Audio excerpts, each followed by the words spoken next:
India TV YouTube channel को subscribe करें और बेल आइकन दबाएं।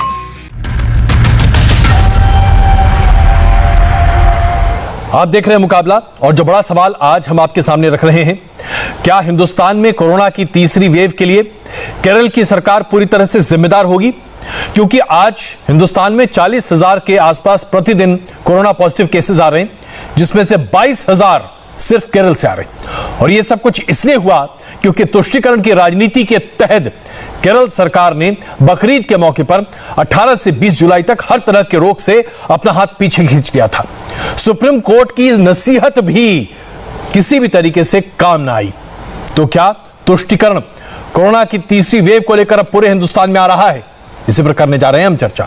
संजय वर्मा जी बीजेपी से, सायरा हलीम हमारे साथ मौजूद रहेंगी लेफ्ट से, विजय शंकर तिवारी जी वीएचपी से, तस्लीम रहमानी साहब राष्ट्रीय सचिव हैं एसडीपीआई के, और शोएब जोई इस्लामिक स्कॉलर हमारे साथ रहेंगे। एक छोटा ब्रेक लेते हैं और वापस आते ही शुरू करेंगे मुकाबला।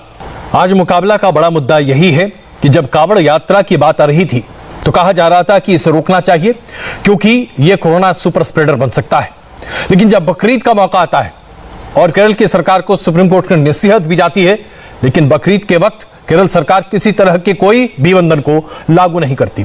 नतीजा यह है कि आज 40,000 से ज्यादा पॉजिटिव कोरोना के केसेस प्रतिदिन आ रहे हैं, जिसमें से 22,000 पॉजिटिव केसेस प्रतिदिन सिर्फ केरला से आ रहे हैं। इसी मुद्दे पर हम बहस कर रहे हैं। संजय वर्मा जी, सायरा हलीम जी, विजय शंकर तिवारी जी, और उसके साथ साथ तस्लीम रहमानी साहब और शोएब जुमई जी हमारे साथ मौजूद हैं।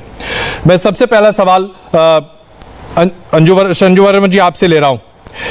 भारतीय जनता पार्टी का ट्वीट है, बकरीद के समय 3 दिन की जो छूट केरल सरकार ने दी उस पर सुप्रीम कोर्ट ने भी चिंता जताई और कहा कि कावड़ यात्रा के मामले में हमने जो फैसला दिया उन हिदायतों का पालन बकरीद के समय केरल सरकार को भी करना चाहिए। मगर तुष्टीकरण की राजनीति जीत और सुप्रीम कोर्ट के इन हिदायतों का पालन केरल सरकार ने नहीं किया, जिसका नतीजा 22,000 पॉजिटिविटी। संजय वर्मा जी। धन्यवाद। मैं कुछ तथ्य रखना चाहती हूं आपके दर्शकों के सामने।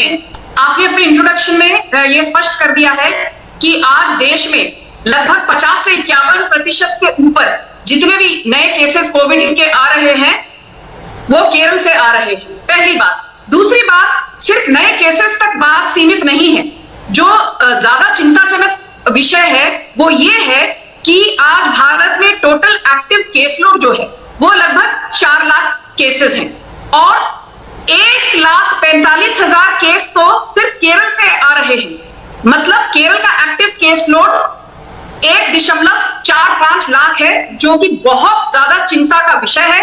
और जो और एक चीज मैं आपके दर्शकों को बताना चाहती हूं वो ये कि राजनीति करना, आरोप प्रत्यारोप, प्रतिशोध की राजनीति, तुष्टीकरण की राजनीति, ये हम देखते आ रहे हैं कई दशकों से। पर यहां बात आती है आम जन सामान्य की, और बकरी ईद मनाने के लिए आपने कई लोगों की जान को जोखिम में डाल दिया। और मुद्दे की बात यह है कि पश्चाताप तो दूर की बात है, पिनरई विजयन ने एक बार माफी तक नहीं मांगी और उनके मंत्रिमंडल के लोग आज भी डंके की चोट पर यह बता रहे हैं कि भाई केरल मॉडल देखिए कितना सशक्तिपूर्ण वाला, कितना सक्सेसफुल मॉडल है।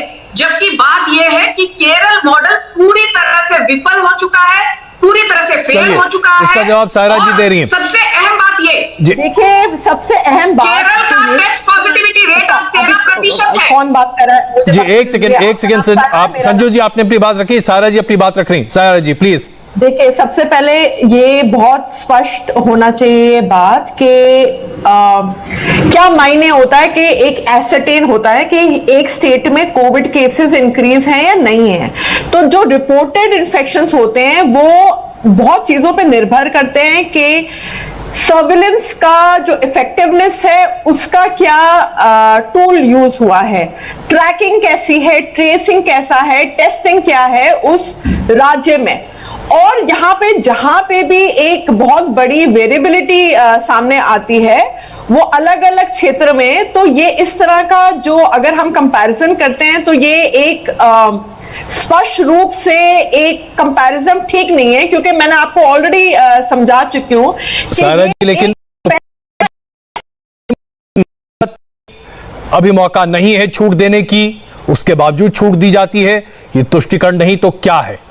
नहीं, मैं बता रही हूँ, देखिए ये सांप्रदायिकता का शासन जो है, भाजपा के जो पार्टी है वो तो एकदम टॉप में आती है। उनको कुछ भी मौका मिले तो ये लोग तो भाई 3 M's होते हैं, मार्क्सिस्ट, माइनॉरिटीज और मिशनरीज। इनके पीछे ये लोग ढूंढते हैं दुश्मन और शत्रु, बिना कोई बात के। इनको साइंस टेक्नोलॉजी का तो अता पता है नहीं, पढ़े लिखे तो ज्यादातर है नहीं, बहुत कुछ लोग हैं पढ़े लिखे हैं, और जो पढ़े लिखे हैं वो भी सांप्रदायिकता के शासन इतने उलझ गए हैं कि उनको जो है एकेडमिक से ज्यादा लोगों की मौत हो रही है, academic interest zero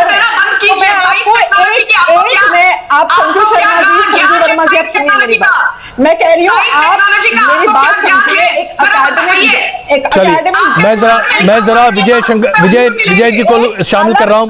Vijay Shankar Tiwari ji please, मैं आप दोनों से आग्रह करता हूं प्लीज एक मिनट, हम सबको एक दूसरे को बोलने का मौका देना चाहिए। विजय शंकर तिवारी जी, क्या ये तुष्टिकरण की राजनीति नहीं है? सुप्रीम कोर्ट की नसीहत के बावजूद केरल सरकार ने बात नहीं मानी, जबकि उत्तर प्रदेश, उत्तराखंड, हरियाणा कांवड़ यात्रा को पूरी तरीके से रोक लगा दी। विजय शंकर तिवारी जी, देखो अजय जी, केरल का इतिहास है मुस्लिम तुष्टिकरण बड़े पैमाने पर करना। बंगाल में भी यही करते रहे और केरल में भी यही कर रहे हैं, और जहां करते हैं अभी हमारी बहन जी कह रहे पढ़े लिखे तो है नहीं, ये गंवार लोग हैं, तो ठीक है, अच्छी बात है, ये तो ये कह सकती हैं, क्योंकि जिनको इतिहास ही पता नहीं है, गलत इतिहास लिखते हैं, गलत बात बोलते हैं, माँ बहन का अंतर नहीं पता इनको, तो ये इतने पढ़े लिखे लोग हैं। इसलिए मैं इस विषय पर ज्यादा नहीं बोलूंगा। मैं इतना जरूर कहूंगा कि लोकतंत्र और संविधान की सबसे बड़ी दुहाई अगर कोई देते हैं तो ये देश में वामपंथी देते हैं, और सबसे बड़ा मजाक अगर कोई उड़ाते हैं तो ये वामपंथी उड़ाते हैं। लोकतंत्र का भी मजाक उड़ाते हैं और संविधान का भी मजाक उड़ाते हैं। अभी आपने बात कही कांवड़ यात्रा, तो कांवड़ यात्रा में उत्तर प्रदेश की सरकार ने कहा पूरी सावधानियों के साथ, पूरी वर्जनाओं के साथ ये यात्रा निकलेगी, लेकिन क्योंकि सुप्रीम कोर्ट ने कहा और उत्तर प्रदेश सरकार ने उसको तुरंत स्वीकार कर लिया। देश का हिंदू समाज का एक भी व्यक्ति नाराज नहीं हुआ। कुंभ के समय भी यही बात होती थी कि कुंभ के कारण ये सुपर स्प्रेडर बन रहा है, सारा देश ट्राइमाम करेगा और इसलिए कुंभ बंद होना चाहिए।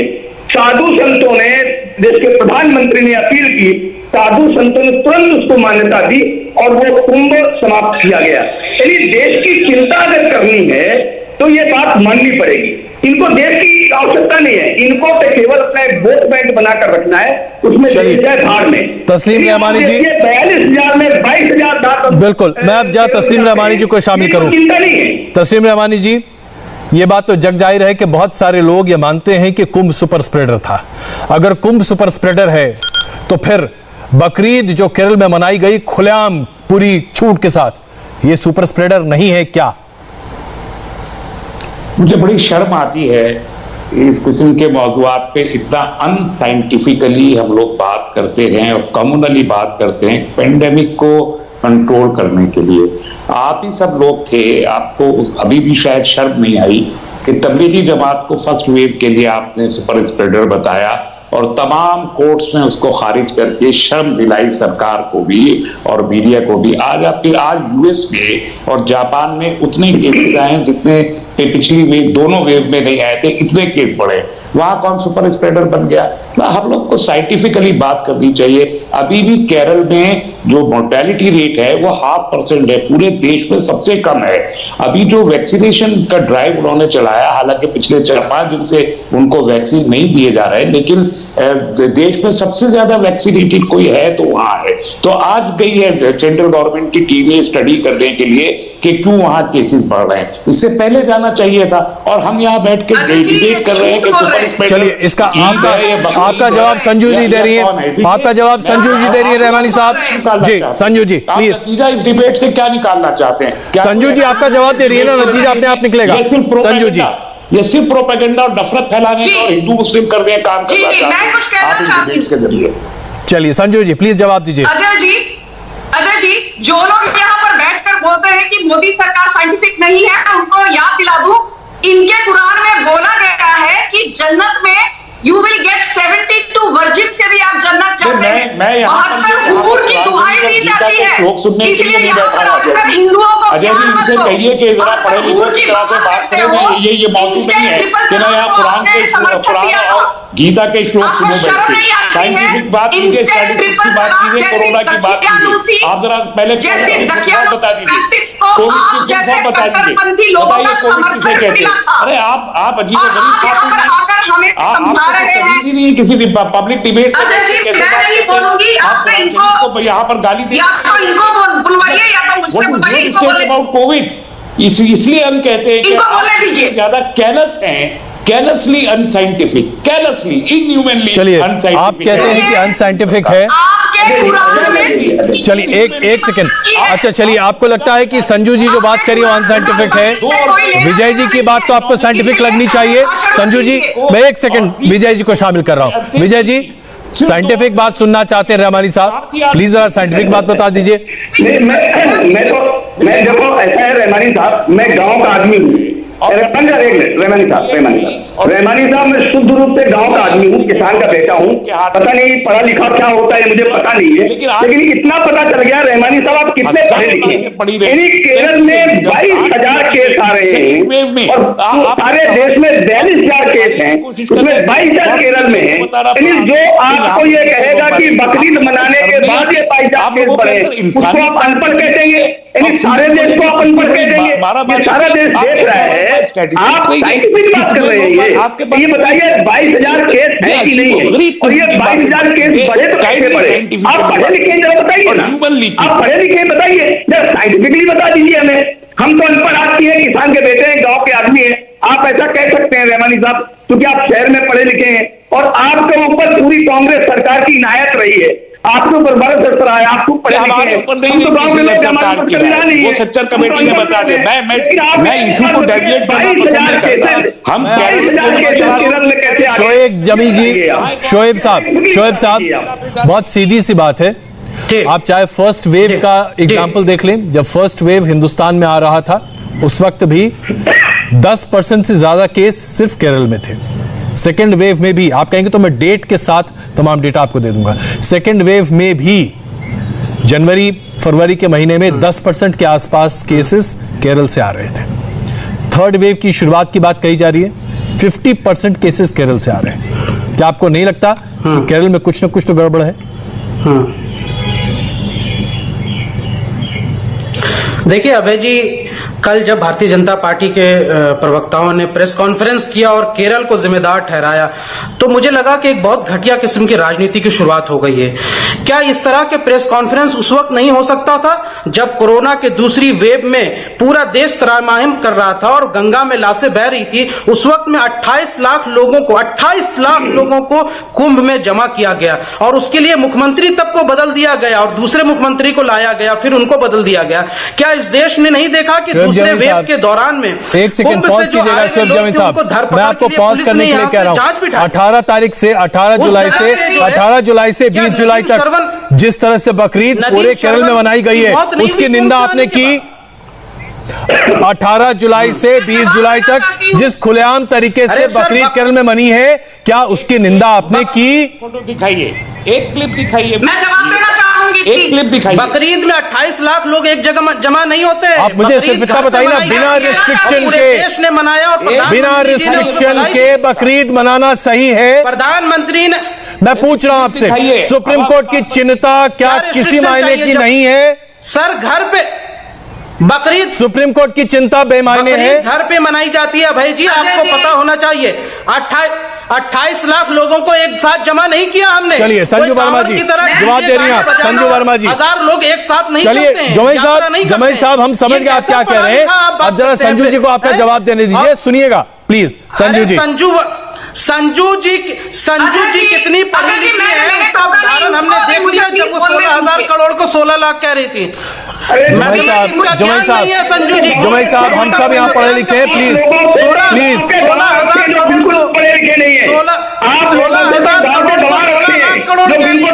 संजू जी का ध्यान संजू जी के ध्यान की जरूरत नहीं है। समझ में आता है कि केरल में क्या हो रहा है। संजू जी के ध्यान की जरूरत नहीं है।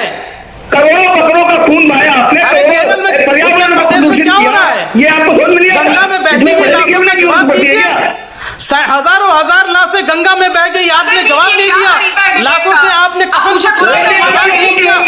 लाखों लोग अभी सिर्फ विजय जी और जमुई जी बात कर रहे हैं, सिर्फ बाकी लोग प्लीज एक सेकंड संजू जी आ रहा हूँ। क्योंकि केरला में मुस्लिम तादाद में रहते हैं, तो आपको केरला दिख रहा है। अरे नफरत की पुड़िया हैं आप लोग, नफरत की खेती कर रहे हैं आप लोग। शर्म कीजिए, गंगा में बह पड़ रहे थे। कौन से नदी नाले में बहना पसंद करेंगे? कौन से नदी नाले में बहना पसंद करेंगे तीसरे वेव में? शर्म कीजिए, तीसरी वेव आने वाली है, तीसरी वेव आने वाली है, शर्म कीजिए। पहली वेव में संजू वर्मा जी, केरल की तरफ भारतीय जनता पार्टी जहर की पुड़िया है, हर तरह के तुष्टीकरण आप करती हैं। केरल सरकार बिल्कुल निर्दोष है, बिल्कुल निर्दोष। संजू जी जवाब दीजिए, फिर मैं सायरा जी के पास चल रहा हूं। संजू जी,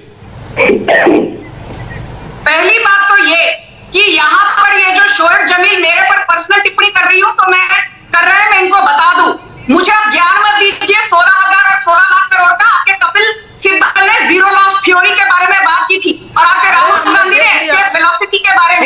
इसलिए मुझे कीजिए, चाहिए मदरसा में ज्ञान मिलता है ना, पहले वो समझिए। आप लोग जैसे मदरसे में पढ़े हुए लोग यहाँ पर आकर मुझे समझाने की कोशिश मत कीजिए।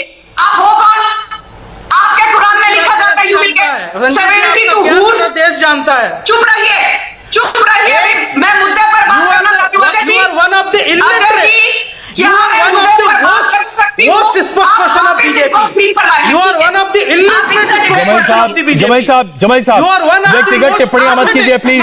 जमाई साहब, ये गलत बात है, नहीं है, बहुत निंदनीय है, ये निंदनीय है ये जमाई साहब, आप व्यक्तिगत टिप्पणी कर रहे हैं। मैं आपसे आग्रह करता हूं, कृपा करके आप चाहें तो शो छोड़कर जा सकते हैं। आपकी आवाज में बंद कर रहा हूं, माफ कीजिएगा, आप इस काबिल नहीं है कि आपको हम डिस्कशन रखें। व्यक्तिगत टिप्पणियां नहीं चलती हमारे चैनल पर, प्लीज। गलत है, ये गलत है। सायरा जी, प्लीज प्लीज, विजय जी बात नहीं करूंगी। मैं सिर्फ एक वैज्ञानिक, एक बहुत आपको एक उदाहरण दे रही हूँ। देखिए, हर राज्य में जो एक्सटेंट होता है इन्फेक्शन का, कि कौन सी पॉपुलेशन को किस तरह का एक्सटेंट इन्फेक्शन किया गया है, वो एक टर्म होता है सेरो प्रेवलेंस सर्वे, उस पर निर्भर करता है। और यहाँ पे ICMR जो है, Indian council of medical research, इस बात में बहुत स्पष्ट तरीके से बोला है कि अभी हाल में मतलब सायरा जी देखिए, मैं बहुत सीधी सी बात समझना चाहता हूँ, दर्शकों को भी सीधी बात बताइए। मैं एकदम सीधी बात बताइए ना, क्या केरल सरकार को सुप्रीम कोर्ट की बातों को नहीं मानना चाहिए था? बात करने देंगे आप मुझे, प्लीज आप मुझे बात करने देंगे। मैं आग्रह कर रहा हूँ, मेरे पास वक्त कम है, इसलिए आग्रह कर रहा हूं आपसे। मुझे सिर्फ इतना बता दीजिए, क्या दर्शकों के जानने का अधिकार नहीं है कि सुप्रीम कोर्ट ने जब चिंता जाहिर की तो केरल सरकार को उस पर ध्यान देना चाहिए था, हाँ या ना? सर्वे हुआ, वो भारत में दिखाया कि 67.6। सायरा जी, सवाल बहुत सीधा सा है, सवाल बहुत सीधा सा है, सायरा जी, सवाल बहुत सीधा है।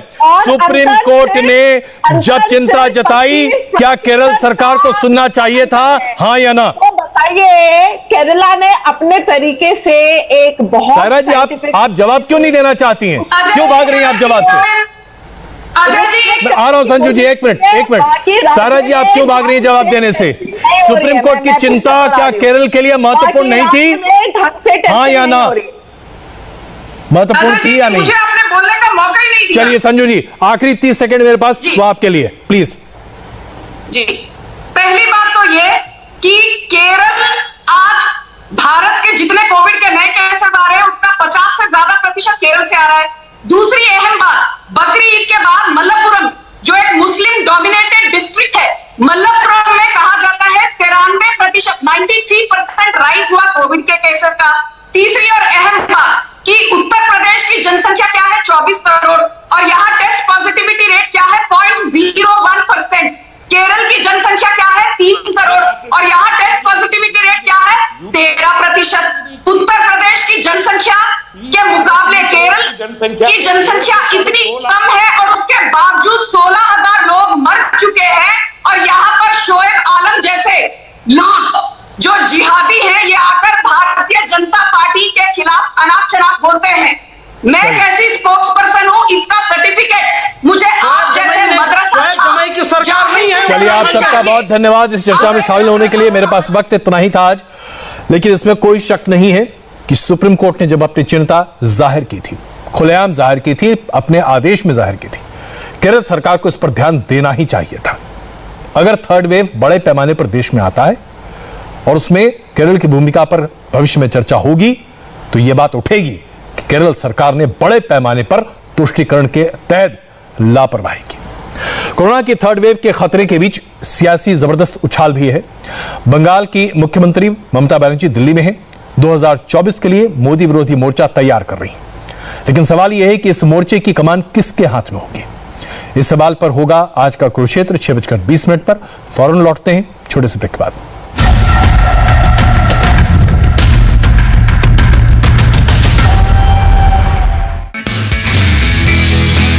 नमस्ते, मैं हूं मीनाक्षी जोशी। वीडियो और खबरों से अपडेट रहने के लिए India TV YouTube channel subscribe करें, बेल आइकन दबाना ना भूलें। जुड़े रहें इंडिया टीवी के साथ।